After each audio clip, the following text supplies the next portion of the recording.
Hello, नमस्कार। कैसे हैं आप लोग? तो इंटेलिजेंस के अंतर्गत कुछ जो इम्पोर्टेंट साइकोलॉजिस्ट हुए हैं उन्होंने क्या सिद्धांत दिया है उसके बारे में बात करेंगे।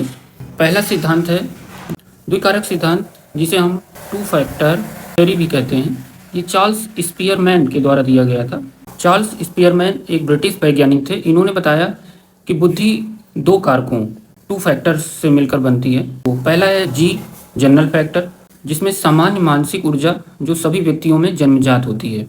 और दूसरा है एस, स्पेसिफिक फैक्टर, विशिष्ट योग्यता, जो किसी विशेष क्षेत्र जैसे संगीत, गणित, खेल में निपुणता के लिए आवश्यक होती है। ठीक है, नेक्स्ट चलते हैं। दूसरा है बहुकारक सिद्धांत, इसे multi factor theory of intelligence कहते हैं। ये एडवर्ड थॉर्नडाइक द्वारा दिया गया था।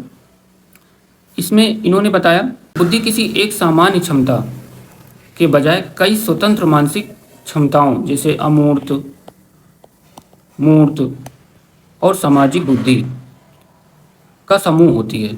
अगला है बुद्धि का समूह कारक सिद्धांत, जिसे ग्रुप फैक्टर थ्योरी कहते हैं। ये लुईस थर्स्टन के द्वारा इन्होंने बताया कि बुद्धि कोई एक सामान्य कारक या बहुत सारे विशिष्ट तत्वों से मिलकर नहीं बनती है, बल्कि यह कुछ प्राथमिक मानसिक योग्यताओं, प्राइमरी मेंटल एबिलिटीज के समूहों से मिलकर बनती है। तो चलते हैं, इन्होंने 7 तरह की प्राथमिक मानसिक योग्यताएं बताई हैं। ठीक है, बुद्धि का त्रिआयामी सिद्धांत, three dimensional theory of intelligence, ये जेपी गिलफोर्ड के द्वारा दिया गया।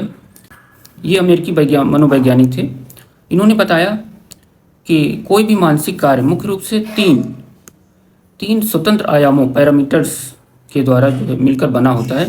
पहला है संक्रिया, जिसे ऑपरेशंस भी कहते हैं, संक्रिया।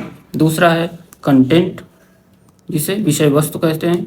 तीसरा है प्रोडक्ट, जिसे उत्पाद कहते हैं, उत्पाद। ठीक है, और लास्ट है बहुबुद्धि सिद्धांत, जिसे थ्योरी ऑफ मल्टीपल इंटेलिजेंस कहते हैं। ये हावर्ड गार्डनर द्वारा दिया गया था। हावर्ड गार्डनर एक अमेरिकी मनोवैज्ञानिक थे।